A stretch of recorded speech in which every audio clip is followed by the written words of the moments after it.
Salutations, my dearest friends. My name is Samantha, and today I'm going to be talking about my favorite surprise pregnancy romances.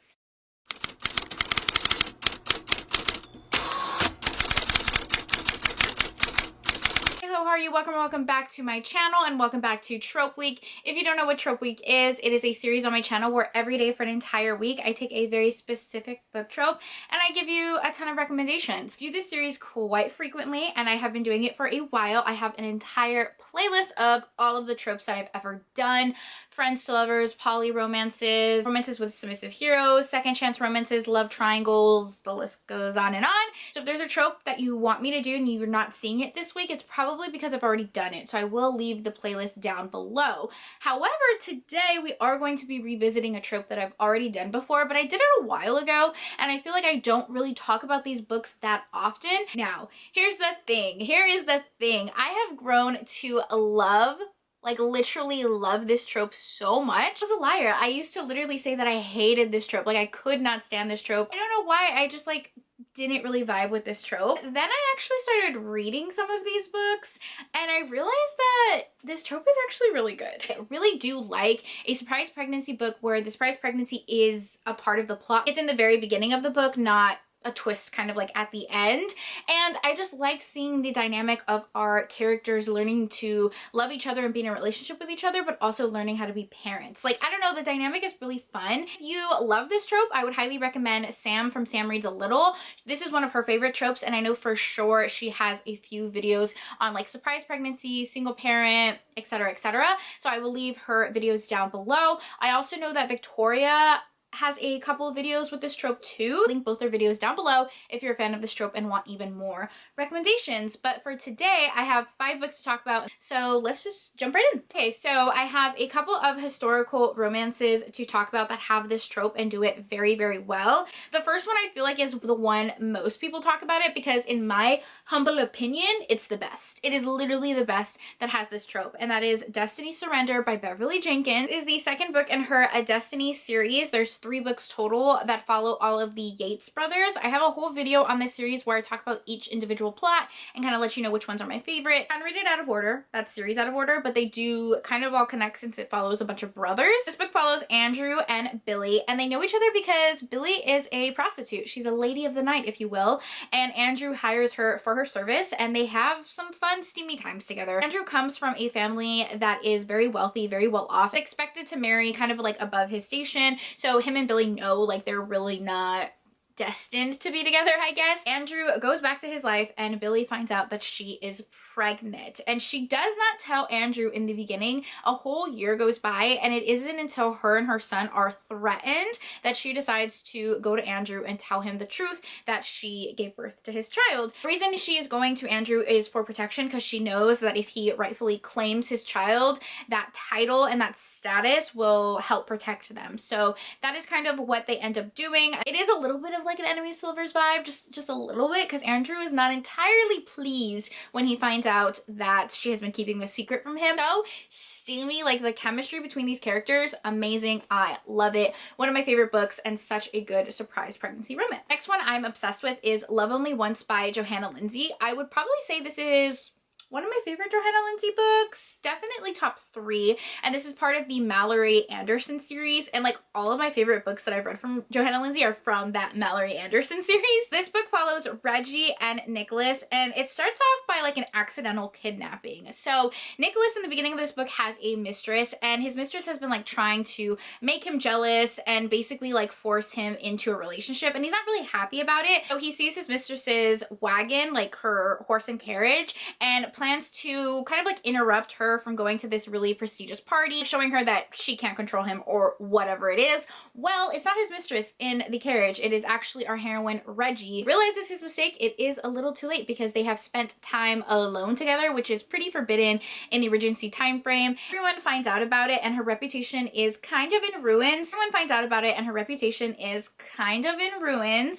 And to save her reputation, they end up forming a marriage of convenience romance. In this book, Reggie also gets pregnant very early on, and Nicholas kind of has sworn that he is never going to have children. He's the illegitimate son of a nobleman and was treated horribly, and his like vow is to never have children because of the way that he was raised. So he doesn't handle the news of Reggie being pregnant that well, and it follows their romance. This one is so good. If you are a fan of the Bridgerton series, especially the first book, The Duke and I think you would really love this book because the plots of those two books, The Duke and I and Love Only Once, are practically identical. It is a marriage of convenience. This entire series follows a family just like the Bridgerton series does. They're very similar, but I actually like this book better. If you know me, you know I don't actually like The Duke and I, like the first book of the Bridgerton series. This one has very similar themes, but I feel like the plot and the romance was just done better, and I loved this one, so highly recommend. The next one is A Dark and Stormy Night by Kerrigan Byrne. This is also part of a series, but you can definitely read it out of order because it's the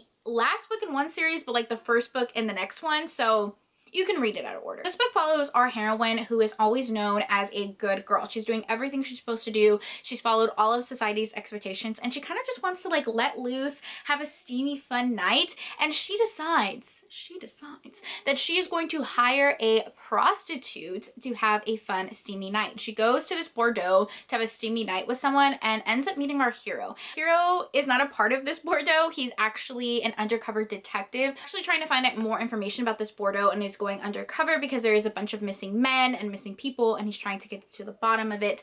But they end up having a steamy night, which results in her getting pregnant. So when she finds out that she's pregnant, she goes to him to tell him, and they end up forming a marriage of convenience, again to save her reputation because this is set during a Regency time period. Her hero is this grumpy stoic hero who is trying to save her reputation and do all the right things. I don't know, the pairing of them together was really, really sweet. Okay, so the next one is a novella available on Kindle Unlimited. I would consider it a novella. It's like just a little over 200 pages. Just like a tiny bit over 200 pages, and it is Heartless by Danielle Allen. I love Danielle Allen. I think she writes amazing books. This one follows our hero, and his nickname is Easy. And as his nickname suggests, he's just like this very easygoing, laid back player. He plays the game, and he gets a text message at like 3 o'clock in the morning. It turns out to be an unknown number of someone telling him that he got them pregnant. And he has no idea who it is. Like, literally no idea. He's like racking his brain because, like I said, he's a little bit of a player. Ends up finding out that it is someone who he has like mutual friends with. So our heroine and him met originally at a wedding, and they have mutual friends. So like throughout different weddings and events, they have seen each other and they've hooked up, and she ends up getting pregnant. And our heroine doesn't really want to tell him at first because he's a player. Her intention is really just to keep the baby and raise them by themselves and not really have him have any responsibility or any involvement. But when he finds out that she's pregnant, he decides to kind of like change his ways and try and have their relationship work and also be a really good parent. And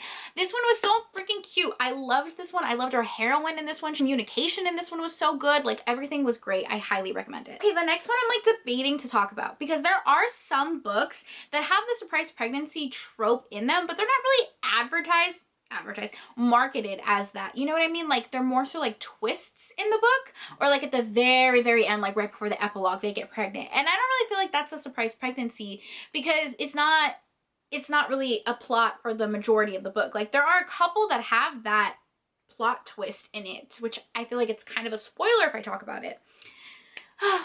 Because there's like a couple that I want to talk about, but then I feel like I don't want to spoil it for you guys if the author's not marketing it as surprise pregnancy. You know what I mean? You know what I mean? I'm gonna leave some off this list. Yeah, I'm gonna leave some off this list, but this next one I really want to talk about, and I don't know if it's a spoiler. I feel like it's not though, because it happens really early on in the book. I'm gonna go with it. I'm gonna recommend it, and if you don't want to be spoiled, just fast forward. This is my last recommendation anyways, and that is Bloody Heart by Sophie Lark. Mentioning this a spoiler? It's not in the synopsis. It says she has a secret. We know what the secret is. It's not in the synopsis. I don't want to spoil it. Okay, I already did. Anyways, so this is a part of the Brutal Birthright series. It is like the 4th book in the series. You should read them in order because it's more enjoyable that way, but I feel like you could also kind of read this one as a standalone. So this book follows Dante and Simone. Dante is a part of the Italian mafia in downtown Chicago, and their meeting is kind of like an accidental kidnapping as well. So our hero Dante is hotwiring a car trying to get away from an event, and he doesn't realize Simone is in the back seat. And from there, they have this instant chemistry when they're very, very young. But something happens, a surprise pregnancy happens, that tears them apart. And Simone ends up leaving. And years later, they are reunited. Simone has this ginormous secret. They have this second chance romance going on. They both come from completely different worlds. Simone is like the daughter of a politician, and Dante is literally a part of the Italian mafia. So they come from completely different worlds, like I said, and it follows the romance, and it is so angsty and so beautiful and so wonderfully written. Like, Sophie Lark is one of my favorite authors ever. I actually have a tattoo for this book right here. You can't really tell, like, if you were just looking at it. It's just a heart right here, but I got it for Bloody Hearts. I am getting tattoos for each book in the Brutal Birthright series because it's my favorite series and it means so much to me. Anyways, I hope you guys enjoyed this video. If you have any recommendations for this trope, please let me know down below. Or if there are any tropes that you haven't seen me touch on in Trope Week, leave them down below so I can do them for you. Anyways, thank you so much for taking time out of your day to spend time with me. It means the world to me. I hope you guys are all staying happy and healthy, and I will see you in my next video. Bye!